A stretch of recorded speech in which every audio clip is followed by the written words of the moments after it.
দিনটি ছিল সোমবার। বিকেলের নরম আলোয় বাড়ির উঠোনে বসেছিলাম আমি আর আমার বাবা। চারপাশে ছিল এক অদ্ভুত শান্তি, যেন সময়ও কিছুক্ষণ থেমে গিয়েছিল। মাথার উপর ছিল একটি ফুলদারি ফুলের গাছ, যার প্রতিটি ডাল ছিল রঙিন ছোট ছোট ফুলে ভরা। আমি মুগ্ধ হয়ে তাকিয়েছিলাম সেই ফুলের দিকে, যেন প্রকৃতি নিজ হাতে গড়েছে এক অপূর্ব শিল্পকর্ম। হঠাৎ বাবার চেয়ার সরে ওঠা টের পেলাম। তিনি গাছের এক ডাল জাঁকিয়ে দিলেন, আর মুহূর্তে ফুলগুলো ঝরে পড়তে লাগলো আমার গায়ে, চুলে খুলে। আমি অবাক হয়ে তার দিকে তাকালাম।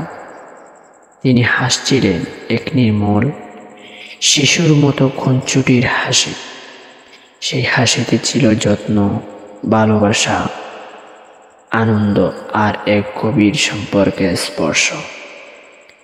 আমি কিছু বলিনি, শুধু মুগ্ধ চোখে দেখেছিলাম তাকে। যেন সেদিন গাছের ফুলের চেয়েও বাবার সেই হাসি ছিল প্রকৃত সৌন্দর্য।